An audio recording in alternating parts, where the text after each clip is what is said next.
gente não tem uma fase que seja específica. Então, às vezes a gente fala assim, depois de 6 meses a gente vai descobrir como que o paciente vai ficar. Depois de 1 ano que o paciente vai saber de fato quanto que ele vai ter de sequela, quanto que ele vai ter de limitação. E não é isso que acontece. Como a Ludmila deu o exemplo de 4 anos da paciente, essa semana eu recebi aqui uma paciente que ela tem 88 anos, fez AVC há 1 ano e meio, e ela está agora conseguindo ficar de 1 ano e meio, conseguindo ficar de pé, dar os primeiros passos.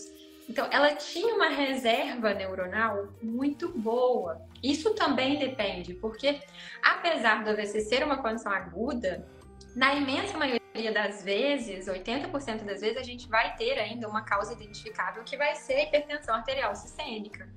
Então, uma das coisas que a gente tem que trabalhar muito, gente, é prevenção. Prevenção de hipertensão, prevenção de obesidade, prevenção de diabetes.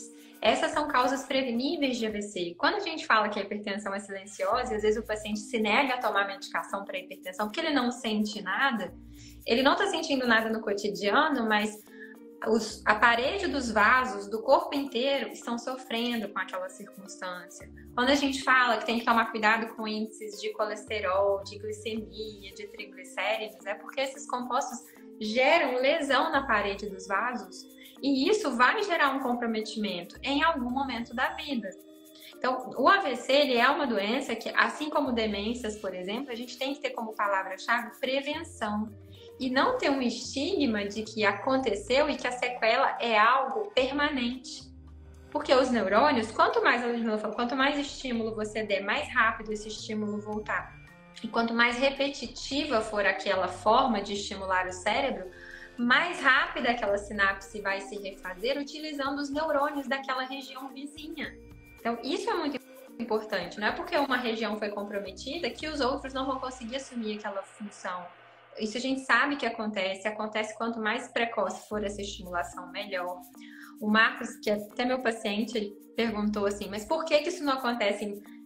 Por que a estimulação precoce não acontece, né, para todo mundo? Porque às vezes não tem, né, Ludmila, mão de obra no hospital, não tem acesso à fisioterapia. Então, existe muito ainda uma questão de disponibilidade desse tipo de pensamento, né, e da prática em si, da necessidade da precocidade, do reconhecimento de que não é o fato, a forma como o paciente está no hospital não gera uma demanda específica para o resto da vida, principalmente em paciente jovem, né, Ludmila? Às vezes a gente, paciente de 40 e poucos, 50 e poucos anos, fez AVC e ele surpreende todo mundo, né, ao longo do processo de reabilitação, porque quanto mais cedo, quanto mais jovem, né, mais reserva ele tem, mais capacidade ele tem nesse sentido.